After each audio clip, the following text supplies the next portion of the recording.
কদিন ধরে ফোন খুললে শুধু দেখতে পাচ্ছি বিয়েবাড়ি বিয়েবাড়ি বিয়েবাড়ি।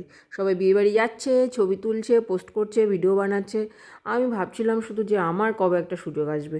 তো চলেই আসলো, পাড়ারই একটা বিয়েতে ইনভিটেশন পেয়ে গেলাম। তো এখন সেখানেই যাব, তাই রেডি হয়ে নিচ্ছি।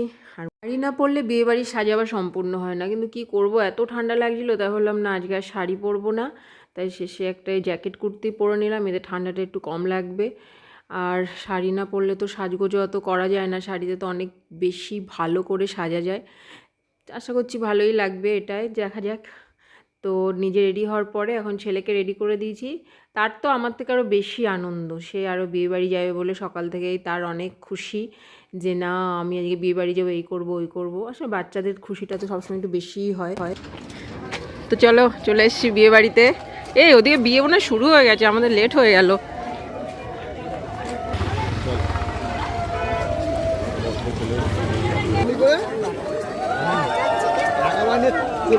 আর বারবার আনতে হচ্ছে না, আমার কষ্ট হচ্ছে। বিয়েবাড়ি ঢুকে বউ না দেখেই আগে শুরু করে দিলাম খাওয়া। ঢুকেই প্রথমে কফি আর চিকেন পকোড়া দিয়ে শুরু করলাম। ফুচকা টুচকা ছিল, কিন্তু আমি আমার ফুচকা তো পছন্দ করি না, আর ওই জন্য ফুচকাটা খেলাম না। তো চিকেন পকোড়া খাওয়ার পরে একটু কফিটা খেয়ে নিচ্ছি। আর এরপরে ভাবছি যে না, খাওয়া দাওয়া তো হলো, প্রথম স্টার্টারটা হয়ে গেল, এবার যাই একটু বউটাকে তো দেখতে হবে, নাহলে সবাই ভাববে শুধু খেতেই এসছে। এরপর দেখলাম খুব সুন্দর সাজিয়েছে, এটা একটু ভালো করে ছবিটা তুলে নিই, ভিডিওটা তুলে নিই, তো সেটাই করছিলাম এতক্ষণ। আর এদিকে নজর যায়নি আর কি। তো এখন এগুলো তুলে নিচ্ছে। আর এদিকে আমার ছেলে ওর একটা ক্লাস ফ্রেন্ডকে পেয়েছে বিয়েবাড়িতে, ও তো তার সঙ্গে খেলতেই ব্যস্ত। আর যেমন শ্বশুর শাশুড়ি হাজব্যান্ড সব এদিকে, ওরাও খেতেই ব্যস্ত আছে সবাই। আর এখানে খুব সুন্দর একটা গণেশ ঠাকুরের মূর্তি ছিল। আমার ছেলের তো দেখে খুব ভালো লেগেছে, বলছে মা প্রণাম করে আসি। আমি বলছি হ্যাঁ যাও প্রণাম করে এসো। তো ওটা প্রণাম করে আসলো। ঋতু একটু দেখি, তাকাও,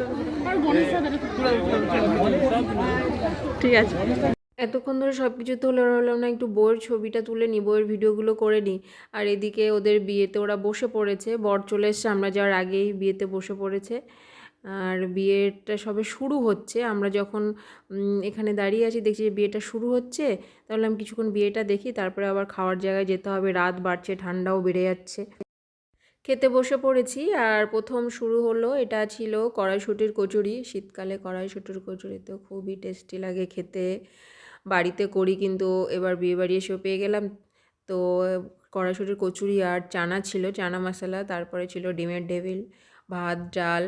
মানে এখানে যে মেনুগুলো ছিল না, খুবই সিম্পল মেনু ছিল, কিন্তু খাবারের যে রাঁধুনি খুব সুন্দর রান্না করেছে, খুব টেস্টি ছিল। আর আমার আবার একটু এই ধরনের খাবারই বেশি পছন্দ। বিরিয়ানি টিরিয়ানি যা কিছু খাই সব খুব শখ করে খাই, খুব একটা পছন্দের জিনিস নয় এগুলো।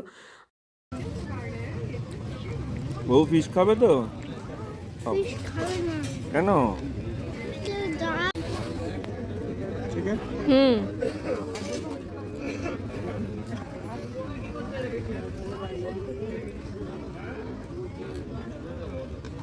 এই বাচ্চা সবার শেষে ছিল রসগোল্লা, গুড়ের রসগোল্লা।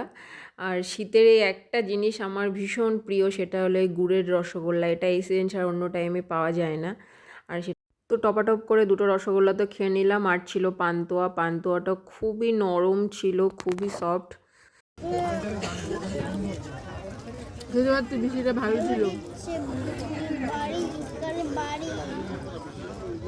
খাওয়া দাওয়া কমপ্লিট করে যখন আসলাম তখন দেখলাম বিয়ে প্রায় কমপ্লিট, মানে শেষের দিকে। তা সেখানে দাঁড়িয়ে আরও কিছুক্ষণ বিয়ে দেখলাম। তারপরে আমার হাজব্যান্ড বলল যে না চলো, বাচ্চাটার সাথে আছে, ঠান্ডা লাগছে। সত্যি বিয়ে বাড়িতে হয়তো সাজগোজের জন্য অনেকে ঠান্ডা লাগে না, কিন্তু যা ঠান্ডা পড়েছে তার বেশিক্ষণ আর দাঁড়ালাম না। বিয়েবাড়ি মানেই তো অনেক আনন্দ, খুশি, হইচই, খাওয়া দাওয়া।